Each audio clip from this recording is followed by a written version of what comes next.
प्यारे बच्चों, इस वीडियो में हम क्लास 9th का मैथ है ये गणित मंजरी न्यू बुक जो आपकी आई हुई है एनसीईआरटी की, वही बुक है। पीछे वाले वीडियो में हमने 1.1 का क्वेश्चन नंबर 1 देखा था, उसमें एक ही प्रश्न था। इसमें हम 1.2 के क्वेश्चन नंबर 1 को देखेंगे। तो आइए अब हम चलते हैं वीडियो की ओर। तो यहाँ पर क्या दिया गया है, करा एक्सरसाइज हमारा जो है वह 1.2 है। करा ऑन अ ग्राफ शीट, माने आपको ग्राफ शीट लेना है। Mark the X axis and Y axis, उसमें दो एक्सिस एक्स एक्सिस और वाई एक्सिस को रिप्रेजेंट करना है। एंड द ओरिजिन ओ, और जो आपका ओरिजिन पॉइंट होगा उसको लिखना है। Mark points from -7 0 13 0 on the X axis, ये दोनों एक्स एक्सिस पर होंगे, इनको दिखाना है। और फ्रॉम 0 - 15 और 0 12 ऑन द वाई एक्सिस, यानी ये दोनों पॉइंट वाई एक्सिस पर होंगे। और करा use the scale 1 centimetre equal to 1 unit using figure 1.5, ये फिगर है। आंसर द गिवन क्वेश्चन, यानी इसको आपको क्या करना है, पहले प्लॉटिंग करना है और ये ले करके बिंदु को। अगर हम बात करें यहाँ पर, एक हमारा ये एक्स एक्सिस हो गया और दूसरा हमारा जो पॉइंट बनेगा ये वाई एक्सिस बनेगा। अब उसने क्या कहा है कि -7 0, यानी इस तरफ -7 होगा। तो अगर हम बात करेंगे तो ये हमारा प्लस और ये माइनस होगा, ऊपर प्लस होगा और नीचे माइनस होगा। तो 1 2 3 4 5 6 7, तो यानी हमारा ये पॉइंट जो मिला -7 0 बना। यहाँ पर आपका 6 दिया गया, इसके बाद वही -7 था। नेक्स्ट है 13 0, माने ये एक्स के पॉजिटिव की तरफ होगा। तो 1 2 3 4 5 6 7 8 9 10 11 12 13, तो ये हमारा बन गया 13 और 0 बना। नेक्स्ट हम आएंगे, एक्स एक्सिस हमारा हो चुका है। वाई एक्सिस पर 0 -15 यानी नीचे की तरफ होगा। तो 1 2 3 4 5 6 7 8 9 10 11 12 13 14 15, तो ये हमारा बन जाएगा -15। यहाँ का जो पॉइंट होगा -15 0 बनेगा। ये रहा हमारा -15 और 0। अब हम आगे आएंगे तो नेक्स्ट हमारा क्या दिया गया है कि 0 से 12, यानी ये पॉजिटिव। यहाँ पर आ जाएंगे तो 1 2 3 4 5 6 7 8 9 10 11 12, यहाँ का जो पॉइंट होगा वो कहलाएगा 0 और 12 बन जाएगा। तो ये तो प्लाटिंग हो गई, इसी में बना हुआ है। यहाँ आएंगे, यही हमारा ओरिजिन पॉइंट है और ओरिजिन पॉइंट O00 है। नेक्स्ट हमारा यहाँ -6 है, उसने -7 तक कहा था, इसका मतलब है इसके आगे एक और होगा जो -70 बनेगा। नेक्स्ट हम आएंगे तो नीचे की तरफ हमारा आगे बनेगा और ये बन जाएगा हमारा -15 0। और ऊपर हमारा अगर देखेंगे तो 0 12 तक कहा है इसने, 0 10 तक दिया हुआ है। इधर आ जाएंगे तो 12 0, और 12 0 का मतलब उसने 13 तक कहा था, तो ये आपका 12 है। तो एक लाइन और आगे जाएंगे तो यहाँ पर आपका 13 0 बन जाएगा। ये तो प्लाटिंग हो गई। अब इससे हमें क्या करना है, इसी में सब ये फिगर दिया गया है। अब इसी से संबंधित हम प्रश्नों को आगे देखते हैं क्या कह रहा है। पहला दे दिया है, क्वेश्चन नंबर 1 है कि place Reyansh's rectangular study table with 3 of its feet at the points, माने 3 फीट दिए गए हैं जिनके पैर, यानी स्टडी टेबल का जो पैर है उसका 3 है। एक 8 9 और दूसरा 11 9 और थर्ड है हमारा 11 और 7। अगर हम बात करें यहाँ प्लाटिंग की, अगर इसमें देखना चाहें तो नेक्स्ट टेबल हमारा कहाँ जाएगा, तो where will the fourth foot of the table be, चौथा आपको बताना है कहाँ जाएगा। तो 8 9 का मतलब x की वैल्यू 8 है, y की वैल्यू 9 है। तो यहाँ अगर हम बात करें, यहाँ 8 है, ये 9 है, ये आगे जाएगा, इस तरह से आगे जाएगा। तो अगर हम बात करें यहाँ पर, तो यहाँ पर हम आ जाएंगे तो ये लाइन को आगे बढ़ाएंगे और हमें चाहिए 8। तो 8 माने 1 2 3 4 5 6 7 8, ये वाली लाइन यहाँ जाएगी और उसके बाद ऊपर से हमारा यहाँ से ये आएगा और 8 वाला पॉइंट यहाँ से जाएगा। तो ये पॉइंट हमारा यहाँ मिलेगा, यहाँ का जो बनेगा वो 8 और 9 बन जाएगा।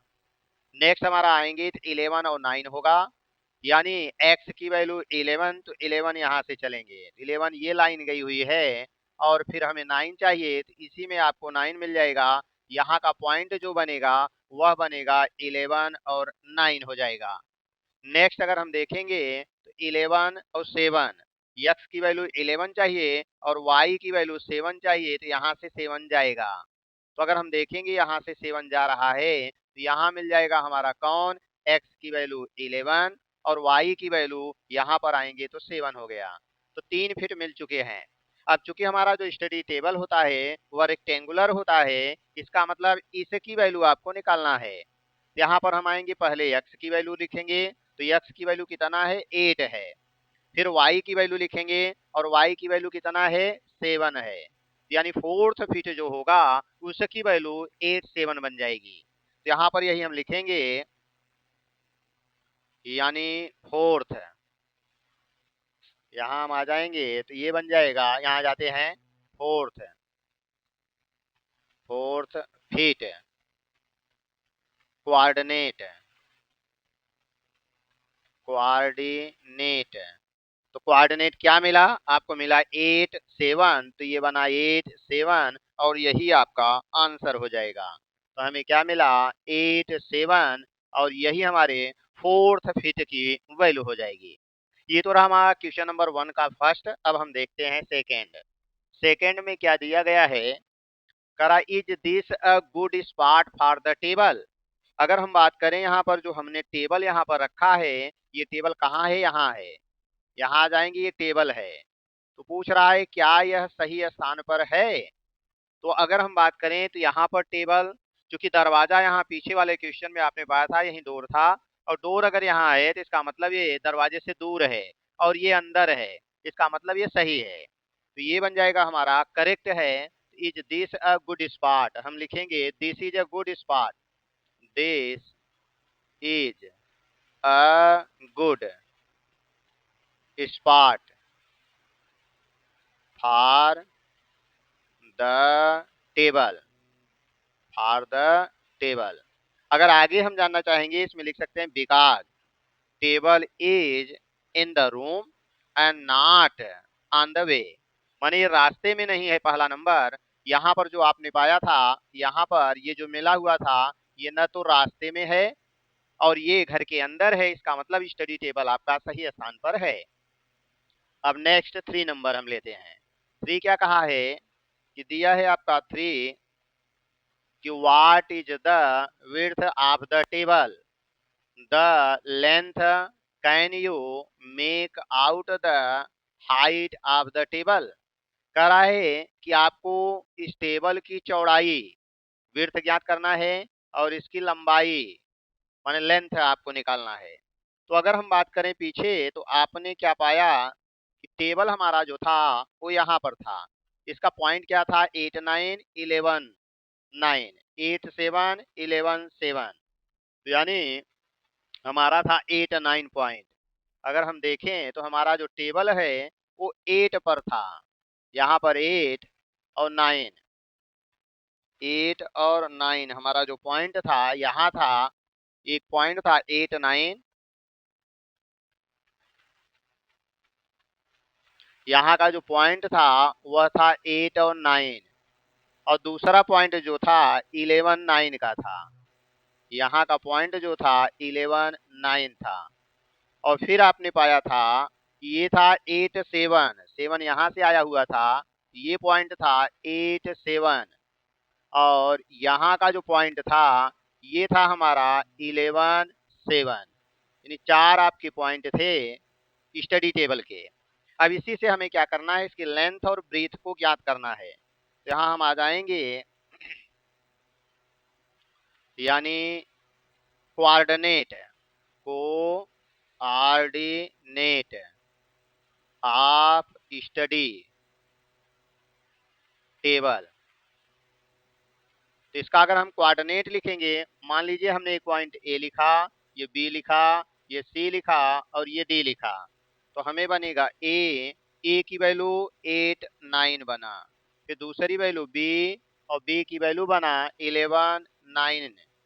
फिर हमने c, तो c की वैल्यू क्या है 8 और 7। फिर अगला आ जाएंगे d, तो d की वैल्यू क्या है 11 और 7 है। अब हम आएंगे यहां से यहां तक का लेंथ होगा, इसका मतलब x एक्सिस पर अर्थात 11 में से 8 को सबट्रैक्ट करेंगे, तो लेंथ इक्वल टू, तो हमें मिलेगा 11 minus 8, 11 minus 8 equal to 3 unit, 3 units हो जाएगा। फिर हम आ जाएंगे ब्रीथ निकालेंगे, तो ये हम y एक्सिस पर चल रहे हैं, तो यहां से यहां तक का ब्रीथ बनेगा 9 माइनस 7, यानी विड्थ, अगर हम विड्थ की बात करें तो यहाँ पर आ जाएंगे, विड्थ हमें क्या मिलेगा, ये विड्थ बन जाएगा, यहाँ से यहाँ तक का डिस्टेंस सब्ट्रैक्ट करेंगे तो y एक्सिस पर चल रहे हैं इसे इसे, इसका मतलब 9 माइनस 7 होगा, तो 9 माइनस 7 इक्वल टू 2 यूनिट्स।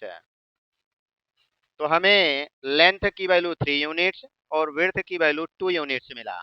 क्योंकि जो दूरी ज्यादा होती है उसको हम लेंथ, और जो दूरी कम होती है उसको हम विड्थ मानते हैं, लेंथ विड्थ को बदला जा सकता है। तो लेंथ हमारा 3 यूनिट्स और विड्थ हमारी 2 यूनिट मिलेगी, और यही पूछा गया था। करा can you make out the height of the table. अब चूंकि हमें टेबल की लंबाई और चौड़ाई तो मालूम हो गई, ये 2D शेप है, और 2D शेप है तो हम टेबल की हाइट नहीं ज्ञात कर सकते हैं।